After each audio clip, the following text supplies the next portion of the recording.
The Phoenix Mercury put together their best first half of basketball on the entire season in last night's win over the Chicago Sky. They did so on offense as well as on defense, in my opinion, but we're going to be looking at things through the offensive lens in this film session. 50 points in that first half. They had 17 assists on 19 field goals made, only 3 turnovers, and they had an offensive rating of 138.9. Just astronomical. And it was just, the numbers speak for itself. They were dominant, but it was the process. Tons of movement, tons of Brittany Griner getting touches in the middle of the floor, tons of movement around that, some nuance within their actions to kind of undo some of the coverage that they were seeing from the Chicago Sky defensively, and just generally speaking, a really good feel and, like I said, cadence of play in the half court. And I feel like this is a template that is very repeatable for this group, and I just want to kind of dive into it just to kind of highlight a handful of things. So let's go ahead and dive into the film. All right, first play here, we see Kahleah Copper bringing it up the floor. And on this first rep here, we're going to be seeing the Chicago Sky in ice coverage. So Kahleah Copper was having herself a game early. She was getting paint touches at will, finishing in the paint at will, just doing all of the things that makes her the prolific slasher and, in my opinion, the best slasher in all of basketball. Her impact was abundant. And it got to a point where the Chicago Sky said, enough is enough. We are going to put you in positions to where you can't get to the middle third of the floor, in addition to also trying to get the ball out of your hands. So we see the Chicago Sky here in ice coverage as we see this kind of drag screen coming to be set early in the shot clock from Natasha Mack for Kahleah Copper. You see Diamond DeShields jumping towards the screen side and telling Kahleah Copper you are not going to be allowed to use the screen, while also funneling her towards her help defender here, obviously who's guarding Natasha Mack and Breonna Turner. And that's the point of the coverage. Keep the ball handlers from the middle third of the floor. Take the ball out of their hands and collapse on them if you can as well. And the key here with the Chicago Sky not being aggressive with their nail help on this particular rep is that it opens up Natasha Mack. And from here is where a lot of teams kind of get hamstrung and they kind of hit a snag in their process. So we see Kahleah Copper do just enough to come off and engage Breonna Turner, make sure that the pass to Natasha Mack is open, hits her, and now it's about the and then what? It's about the next part in their process. A lot of times the teams will have the ball be caught by a 4 or a 5 in the middle third of the floor, and it might just be a little bit of standing and watching, a kind of a record scratch moment where players are watching each other. Instead, look at how swiftly and how quickly Natasha Mack catches and gets into an immediate second action on the other side of the floor here. You get the pitch to Natasha Cloud, and even on the second side, we also see, even with Natasha Cloud having the ball, the Chicago Sky jumping into ice coverage again on that side of the floor. And it's important to note these things because of the rhythm and cadence at which the Mercury are executing and read and react against the Sky defense. One coverage solution, hit the popper and kind of play off of the action and movement, or to the second side generally from there. Check that box off with timely reps there. And then on the second side, it's about getting into something else with some quickness as well. You still had 16 seconds of the shot clock left for the Mercury. As it gets to the second side, watch how quickly we see them get into another coverage solution against ice coverage here. As you see Natasha Cloud on the catch, Natasha Mack initially goes to set the screen. Obviously, we talked about Dana Evans jumping to the screen side, canceling it, and forcing her to not be able to use the screen. Another coverage solution being angle flips. So you see the angle flip astutely this time from Natasha Mack. Ultimately, you're going to see how that frees up Natasha Cloud to get downhill. And I want to pause it here because we see Natasha Cloud engage Natasha Mack's defender, the opposing 5, just to make sure that she's getting a good assessment of what the coverage is, but also to help defense behind that. And as I have it still frame here, you can see the low defender on the opposite side of the floor here, and Diamond DeShields has 1 foot in the paint. And that's important to note because that's an indicator for Natasha Cloud as far as what options she might have as she gets into read and react, as she lets the dust settle on the action.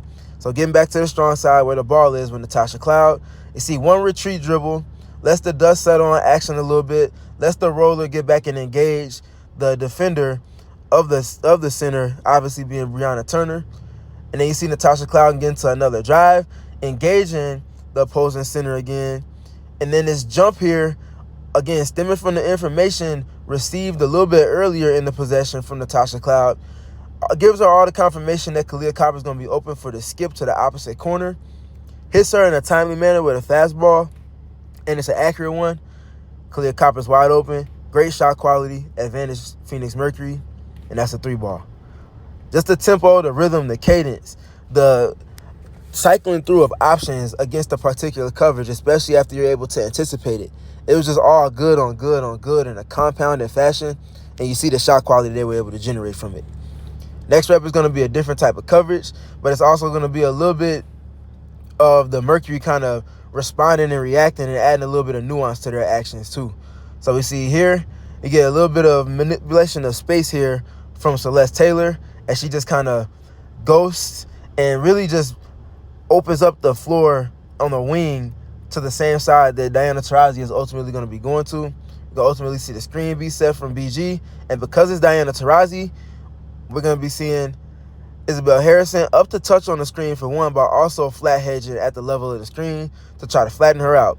And we're going to see, like we talked about a little bit earlier, and we talked about earlier this season in general, the successes that the Mercury have compiled when playing off of the pop with Brittney Griner, based off of Kahleah Copper and Diana Taurasi handling the ball in pick and roll, anticipating that there's some type of action where they're going to be able to garner two to the ball in some capacity.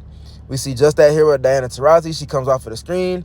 I talked about where Izzy Harrison is, obviously getting the over from Diamond DeShields in that as well. And also talked about the nail help on the last rep from the Chicago Sky not being the most aggressive. That all being confirmed lets the Sky know that the pop is going to be wide open for Brittney Griner, getting a catch in the middle third of the floor. And from there, it's all read and react.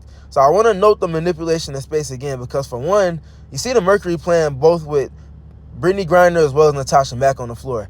That doesn't give them the typical 4-out, 1-in spacing that they enjoy. They're more 3-out, 2-in in a sense.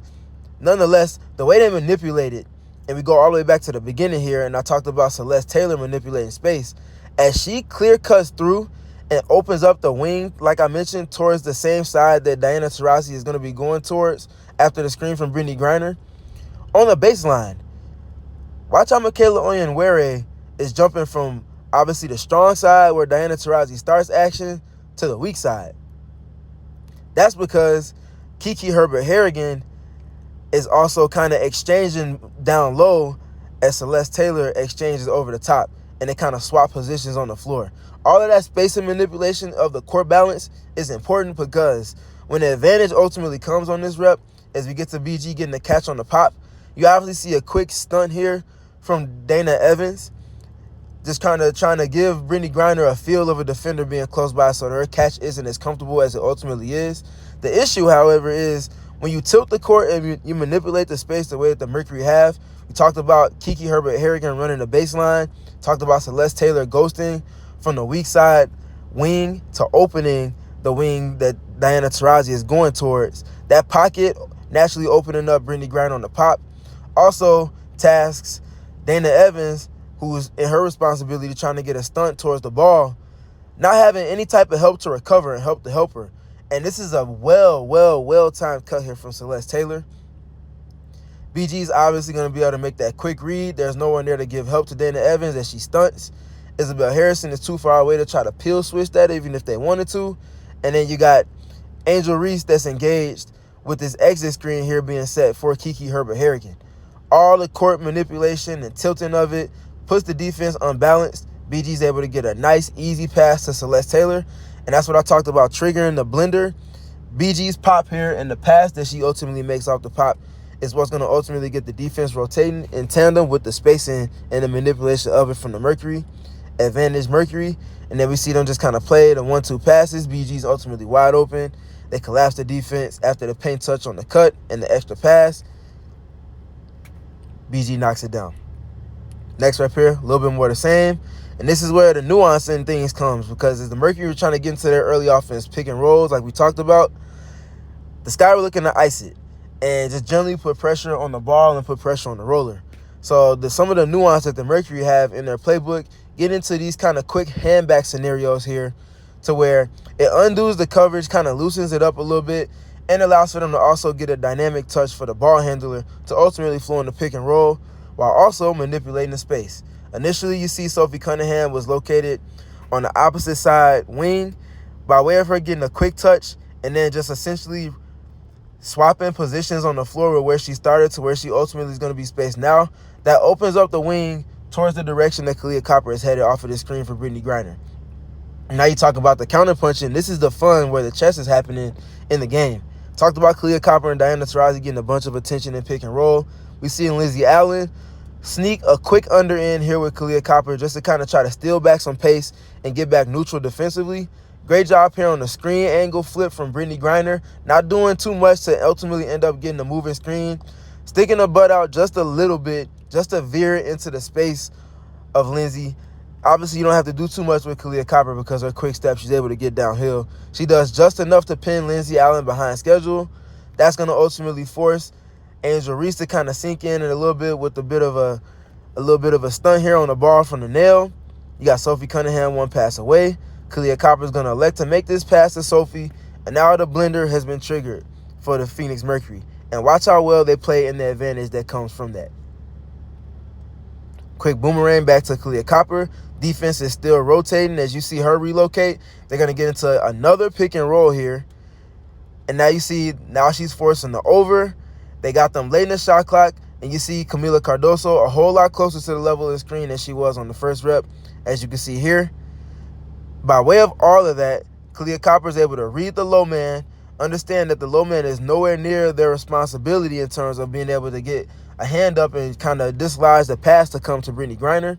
Advantage Mercury hits the roller, and now again another touch for Brittney Griner, and the blender is going to be triggered yet again. Quick pass out to Tosh Cloud. They're going to +1 it all the way around the horn to Celeste Taylor, late clock 3.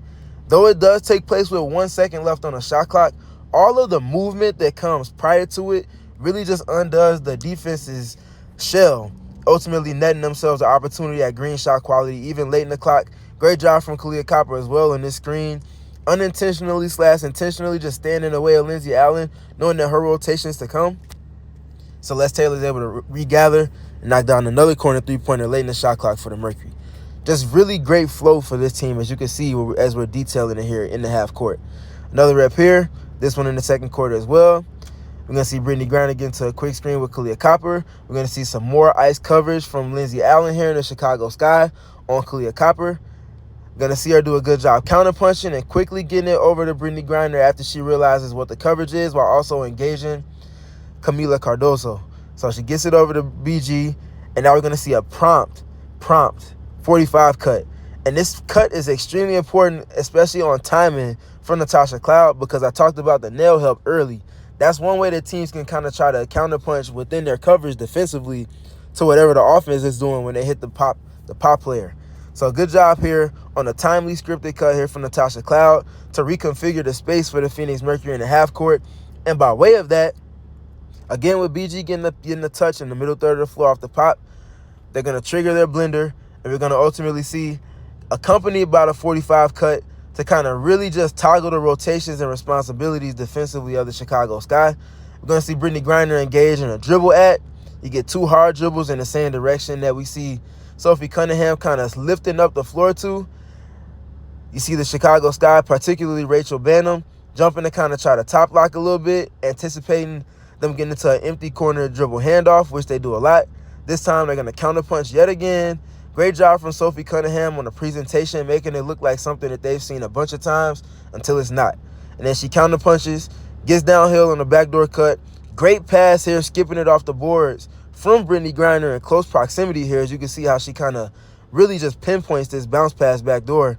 And now again, I talked about Brittney Griner's pass is triggering the blender. She's not getting a direct assist here, and although she had 6 assists yesterday, which was a season high for her, she had about 9 or 10 in terms of assists in tandem with potential assists, because she made a lot of passes as well as hockey assists like we see here that ultimately led into the advantage that's created.